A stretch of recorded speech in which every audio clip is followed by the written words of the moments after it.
આજની ઘડી તે રળિયામણી જીરે સખી આજની ઘડી રળિયામણી હે મારો વાલો જીવાની વધામણી હે મારો વાલો જીવાની વધામણી જીરે આજની ઘડી તે રળિયામણી જીરે સખી આજની ઘડી રળિયામણી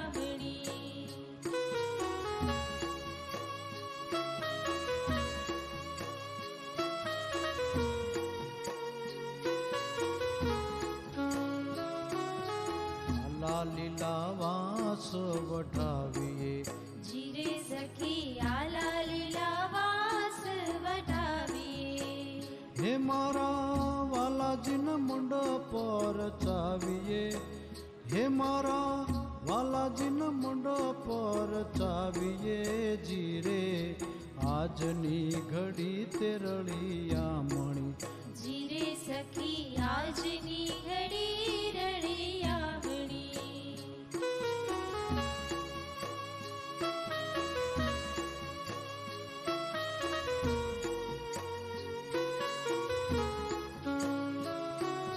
દરિયા તોરણ બારે બંધાવીએ જીરે સખી તરિયા તોરણ વારે બંધાવીએ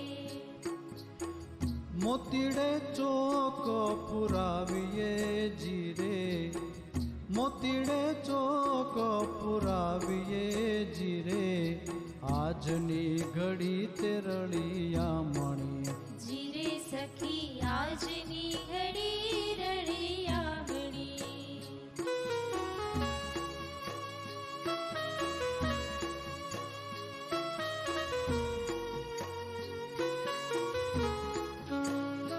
એવા છે જેને કેટલા બધા ઇનામ લીધા.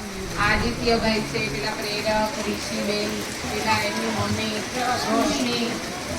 તો તમે બધાએ ઇનામ લેવું છે કે નથી લેવું? ઇનામ લેવું છે કે નથી લેવું? લેવું છે ઇનામ? તો એના માટે સ્કૂલે આવવું પડે ને. આવશો તમે? અને આ લોકોને યુનિફોર્મ ક્યારે નવા આપવાના છે? મેડમ જે બાલવાટિકાવાળા ને પહેલાવાળા બાલવાટિકાવાળા છે ને ત્યારે સિલાઈ બધા સ્ટુડન્ટે, બધા વિદ્યાર્થીએ યુનિફોર્મ પહેરીને આવવાનું છે. આ બાજુ વાલીઓ બેઠા છે ને બધા. છે આમાંથી વાલી છે કોઈ અહીંયા જેના છોકરાઓ ભણતા હોય? જે આ વાલી છે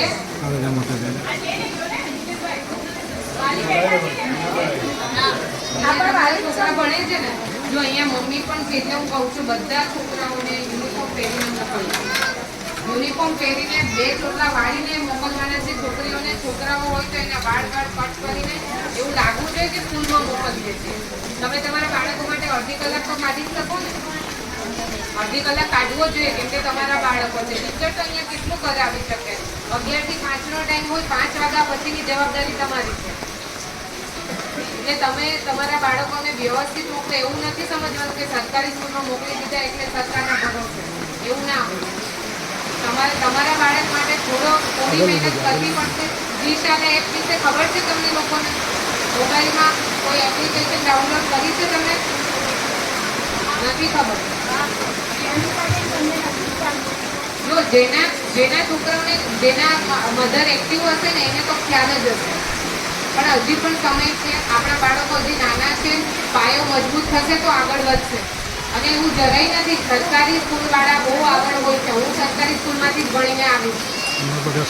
મારા ફાધર બહુ સદ્ધર હતા પણ ત્યારે અમારી વખત એવું હતું સરકારી સ્કૂલમાં લાઈન લાગતી એડમિશન લેવા માટે. સુરતની ને અમદાવાદની સ્કૂલો તમે સાંભળેલું હશે. અત્યારે પણ એડમિશન લેવા માટે લાઈન લાગે છે સરકારી સ્કૂલમાં. મારી સાથે અમે 13 ડેપ્યુટી કલેક્ટર બહીને એમાંથી 8 સરકારી સ્કૂલવાળા હતા નવોદયમાં ભણેલા હમણાં 2022. એટલે તમે સમજો જ. જો તમને એવું લાગતું હોય કે સરકારી સ્કૂલમાં મૂકી દેવાથી બધી જવાબદારી ટીચરની તો એવું નથી. તમારે તમારા બાળકનું ધ્યાન રાખવાનું. ઘરે જઈને જુઓ એને વાંચતા લખતા આવડે છે? તમે ક્યારેય ચોપડી ખોલી છે? ચોપડી ખોલી છે ક્યારે બાળકની કે તને વાંચતા આવડે છે કે નહીં? વાંચતા આવડવું જોઈએ. પાંચમા ધોરણના બાળકને અંગ્રેજી વાંચતા આવડવું જોઈએ. ગુજરાતી તો આવડશે જ, કેમ કે આપણી લેંગ્વેજ જ ગુજરાતી છે. ઘરમાં આપણે ગુજરાતી બોલીએ છીએ. અંગ્રેજી ભાષા પર પણ પ્રભુત્વ હોવું જોઈએ. પાંચમા છઠ્ઠાના બાળકને અંગ્રેજી આવડવું જોઈએ, કેમ કે આ તો પાયો છે. તમે અહીંયા ધ્યાન નહીં આપો ને તો એને હાઈસ્કૂલમાં જશે તો બહુ ડિફિકલ્ટી રહેશે. એ કેમ સર્વાઈવ કરશે? અહીંયાથી તમે સાંભળો જ મોકલો છો ને બાળકને, પછી ત્યાં જઈને એ સ્કૂલવાળા અહીંયા એવું કહે છે કે અહીંયા પાયો જ નથી, તમારા બાળકો નબળા છે. અને આપણે ભરૂચમાં તો કેટલા બધા સ્ત્રોત છે. જો કોઈ સારું ભણી ગયું ને તો અહીંયા એટલી બધી કંપનીઓ છે કે નોકરી તો મળે જ છે. નોકરી મળી જ જશે, કેમ કે ભરૂચમાંથી જ લેવાના છે બાળકો. તો થોડું સારું ભણી જાય તો સદ્ધર થઈ જાય ને, પોતાના પગ પર ઉભો રહે. હવે તો એવું છે નહીં કે કન્યાને નહીં ભણાવવાની. બધી છોકરીઓ બહુ હોશિયાર હોય છે. ભણાવે છે કે નથી ભણાવવા? આગળ 10-12 હવે એવું નથી. હા, 10-12 પછી નહીં ભણાવવાનું એવું નથી. છોકરીઓ માટે એવું નથી. તમારે ફરજિયાત ભણાવવાની છે છોકરીઓને. કે મેરેજ કરી દેવા છે, લગ્ન કરી દેવા છે, ભણાવજો છોકરીઓ. હોશિયાર છે છોકરીઓ. આપણી બધી સ્કૂલોમાં અત્યારે એ પરિસ્થિતિ છે, છોકરીઓની સંખ્યા વધારે છે. એક એનું કારણ એવું નીકળે, સરકારી સ્કૂલમાં છોકરીઓની સંખ્યા કેમ વધારે છે. આ તમે વાલી તરીકે સમજતા નથી, પણ છોકરીઓ જેટલી હોશિયાર હોય છે ને એટલા છોકરાઓ નથી હોતા. અમારામાં તો એવી કહેવત છે કે જે સરકારી નોકરિયા છે, જેમ કે અમે જોઈએ અમારા સાહેબ જોઈએ, બધાને 2-2 છોકરીઓ, બધાની ઘરે 2-2 દીકરીઓ, અને એને ભગવાન એટલું બધું આપે, દિલ ખોલીને આપે. જેની ઘરે છોકરીઓ હોય ને, મારે પોતાને 2 વર્ષની દીકરી છે. જ્યાંથી આવી ત્યાંથી હું પાસ બી થઈ ગઈ, પેલું પોસ્ટિંગ બી બધું મળી ગયું, બહુ સારું છે. એ આપણા ઉપર છે, તમે શું વિચારો છો? સરકારી શાળામાં તમે મોકલી આપી, કઈ વાંધો નહીં. અહીંયાથી પછી તમારે જોવાનું છે 5 વાગ્યા પછી એ શું કરે છે. કામ ને બધું આવડવું જોઈએ. ઠીક છે, તમે ઘરે જે પણ કરાવો, પણ વાંચતા લખતા ફરજિયાત આવડવું જોઈએ. સરકારી શાળાના બાળકો એવું નથી કે સરકારી મતલબ આ ગમે તેવા આવી જાય, તમે એને સવારે એમ જ મોકલી આપો, સરકારની જવાબદારી છે તો. પણ બાળકો તો તમારા છે ને. સરકાર કેટલો ખર્ચો કરે છે. 9મા ધોરણમાં, 10મા, 11મા, 12મા 50,000 સુધીની સ્કોલરશીપ આપે છે સરકાર. અને એમાં પણ કન્યા માટે તો વિશેષ સ્કોલરશીપ છે. 50,000 એટલે બહુ વધારે કહેવાય. 50,000ની સ્કોલરશીપ સાથે બુક્સ આપે તમને. કંઈ પણ તમે કૃતિઓમાં આગળ આવી જાવ તો એમાં તમને કંઈ ને કંઈ સ્કોલરશીપ અલગ મળતી રહેતી હોય છે. 5મા ધોરણમાં નવોદયની એક્ઝામ આવે છે. નવોદયમાં જો પાસ થઈ જાય, તમે એને હોસ્ટેલમાં મૂકી દો નવોદયમાં, પછી તો એ છોકરો કંઈક બનીને જ નીકળશે બહાર. એટલે આ બધી એક્ઝામ ને એની માહિતી લો તમે. સ્કૂલમાં માહિતી આપતા જ હોય છે. જો ના ખબર પડે તો તમારે તમારા એસએમસી ના અધ્યક્ષને કહેવાનું છે. એસએમસી ની મીટિંગ મળે, એમાં તમારે બધા વાલીઓએ આવવાનું છે, તમારી રજૂઆત કરવાની છે કે તમારું બાળક ક્યાં છે. કાલે અમે એક સ્કૂલમાં ગયા હતા, એની મમ્મીએ કીધું કે મારા બાળકને 5મા ધોરણમાં વાંચતા નથી આવડતું મેડમ. એટલે આપણે તરત કહીએ કે ટીચર તમે એક્સ્ટ્રા ક્લાસ લો આમના. બધી વખતે ટીચરનો વાક નથી હોતો. અમારા ટીચર પાસે અમે ઘણું કામ કરાવીએ છીએ. આના સિવાય પણ ચૂંટણીનું ને એ બધું કામ કરાવે છે. એ લોકો તો બિઝી જ હોય છે. અમને કહેતા હોય છે કે મેડમ અમે તો નખ બી કાપી આપીએ. બાળક સ્કૂલમાં આવે કે નખ કાપવાની જવાબદારી કોની છે? વાલીઓની. ટીચરો એ પણ કામ કરે છે.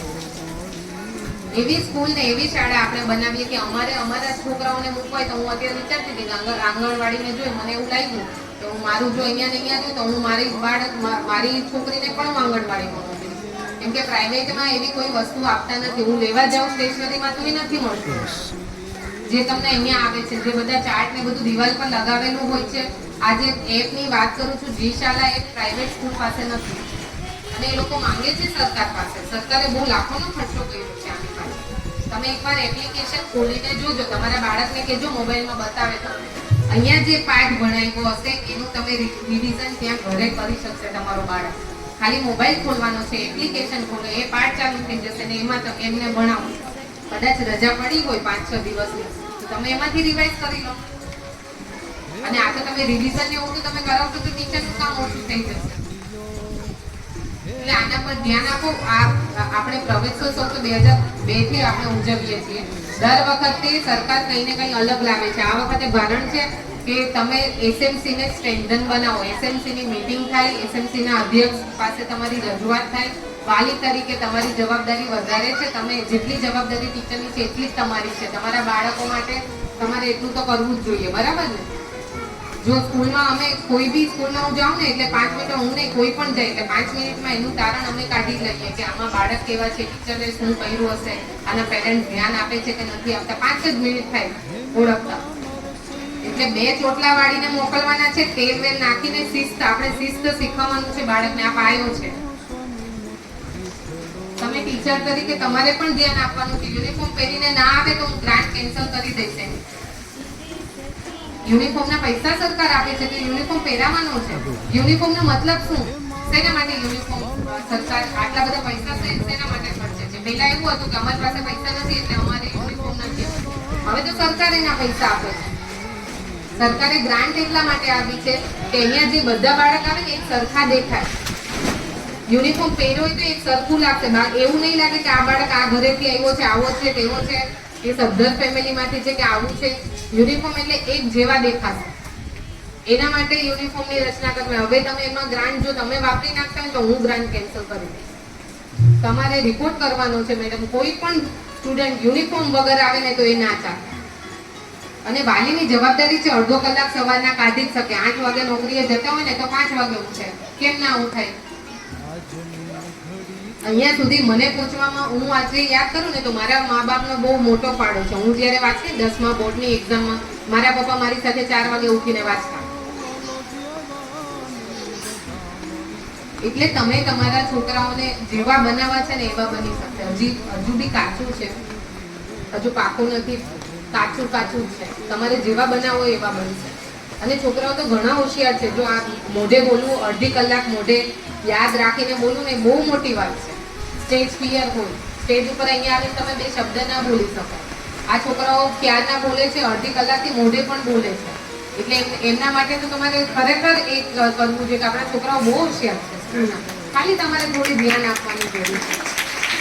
ધ્યાન આપો તો બહુ આગળ નીકળી જશે. અને આપણે જ્યાં છીએ આપણે એવું વિચારીએ ને કે મારું બાળક મારા કરતા સવાયું નીકળે. બધા પેરેન્ટ્સને એવું હોય કે મારું બાળક સવાયું નીકળે. અમે જ્યાં છીએ એના કરતા બહુ આગળ નીકળે. આગળ વધારવા માટે તમારી જવાબદારી છે. એટલે તમે આજથી જ તમે નક્કી કરી લઈ. આજે એકવાર તમે બેસાડીને પૂછો, લાવ ભાઈ તારી ચોપડી લાવ, તું વાંચ. તમને ખ્યાલ આવી જશે વાંચતા આવડે છે કે નહીં. ના આવડતું તો ટીચરને કહો તમે આને લખતા વાંચતા નથી આવડતું, તમે ધ્યાન આપો. કરશો ને આજથી? અને સ્કૂલમાં યુનિફોર્મ પહેરીને આવશો ને? વાળ કપાવીને તેલ નાખીને આવવાનું છે. વ્યવસ્થિત વાળ ઓળાવીને આવવાનું છે સ્કૂલમાં. નથી આવવું? હસે છે પેલા ભાઈ એટલે એમને નથી આવવું. કાલથી તેલ નાખીને ના આવે ને એના મમ્મીને અહીંયા 2 કલાક બેસાડવાના એટલે આવશે. આવશો ને કાલથી? યુનિફોર્મ બહુ સારો છે તમારી સ્કૂલમાં. જો વ્યવસ્થિત યુનિફોર્મ બધા પહેરીને આવે તો કેટલા સરસ દેખાવ. અહીંયાથી હું જોઉં તો કેટલું સરસ લાગે બધા યુનિફોર્મ પહેર્યું હોય તો. 2 ચોટલા વાળીને આવવાના, યુનિફોર્મ પહેરીને આવવાના, નખ કાપીને આવવાના અને વ્યવસ્થિત આપણે સ્કૂલમાં જઈએ તો સ્કૂલના બાળક જેવા લાગવા જોઈએ. તમારા ગામથી જ અમારા એક નાયબ મામલતદાર છે અજસિંહ સોલંકી, અમારી સાથે જ કામ કરે છે. મારા સર્કલ છે. તમારા સરપંચ પણ ઘણા એક્ટિવ છે, યંગ છે. એમની પાસેથી તમે કામ લો. તલાટી તો આપણે તમને સૌને તલાટી પસંદ છે એટલે બીજી વાર લઈ લો તમે પાછા નિભાઈને તો કામ લો તમે. Thank you.